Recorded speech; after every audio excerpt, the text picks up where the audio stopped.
You've probably seen pictures, articles, or videos all about how Moon Knight should come into the MCU. And you might be asking yourself, why? What's the deal with this character? Well, in this video, I'm going to explain to you why fans love Moon Knight so much and why we're all so desperate to get him in the MCU. We do it for the fans. Today's shout out goes to Bob Tweed Chew. According to rumors, Norman Osborn may be replaced by Justin Hammer. That is correct. Stay to the end of this video where we will ask another nerd card question.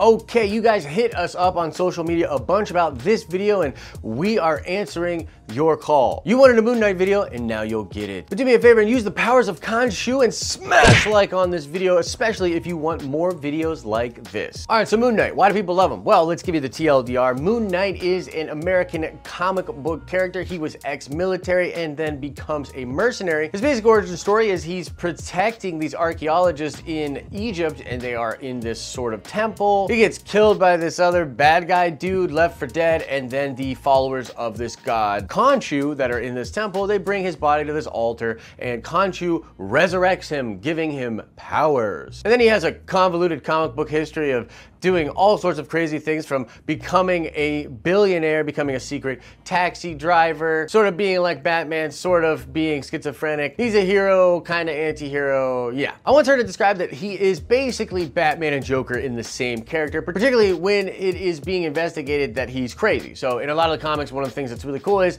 he's insane, and you can't tell if Khonshu's real, if his powers are real, if he is actually Mark Spector, or any of these other sort of doppelgangers or other personalities that he has adopted. And in some of the later books, he can actually speak to Khonshu, and it's really trippy, very bizarre, kind of creepy and mystic. Now, I honestly think that a big part of why people love this character is just the visual style of this character. I mean, he's all white. He kind of looks like Batman sometimes, and he can have this other look where he's in this white mask and kind of nice white suit. I mean, that's honestly a comic book thing. Like, Dr. Fate is popular because that helmet is dope, and I think a lot of that applies to Moon Knight as well. He's just simply a dope looking character, very cool, well designed. He's got like the fighting style of Batman and a Daredevil, but he's also got this kind of mystic, mysterious side that's more like a Doctor Strange comic book or a John Constantine or a Hellblazer comic. Basically mashing up a ton of our favorite stuff from other comic book characters, and you get Moon Knight. So the character is very cool looking, fan favorite. People think this would be an awesome character to have in the MCU because of the style, you know, doing sort of that martial arts meets mysticism and creepy, almost horror vibes, and because the character himself looks awesome. It would be great to see a character like this on the silver screen. And he actually has been hinted at before in the MCU. In the second Captain America film, The Winter Soldier,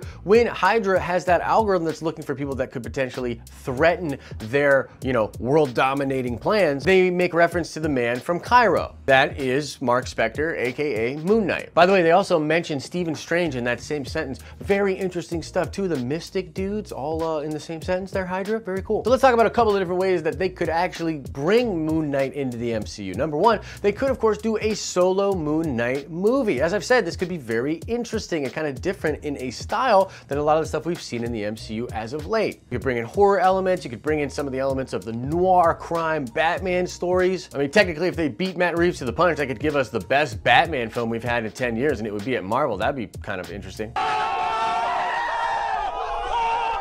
But I don't know if Marvel's interested in doing too many more solo movies, especially for characters as obscure as Moon Knight. These kind of obscure characters work best when they're brought in as an ensemble. So maybe you do some kind of a mission like Marvel Knights or Thunderbolts or something, and you have characters like Punisher when he eventually comes back to the MCU. Maybe we get Red Hulk, you know, maybe we get Baron Zemo, eventually maybe we get Doctor Doom or something like that. But maybe on this mission, they need someone that's a mercenary, straight up like Moon Knight. So like a Moon Knight movie that's like a mercenary, almost Suicide Squad version of a film for Marvel, that would be dope. I also think that this character totally works in a film that's like a Doctor Strange movie. If you're dealing with the occult, if you're dealing with mysticism and darkness and horror and demons, I think you can do Moon Knight in that film and it would be particularly awesome, man. Imagine a character like Moon Knight and a character like Benedict Cumberbatch, Doctor Strange, you know, having their kind of different philosophies, because you could make Moon Knight almost like a Doctor Strange Punisher kind of character. In the same way they had Daredevil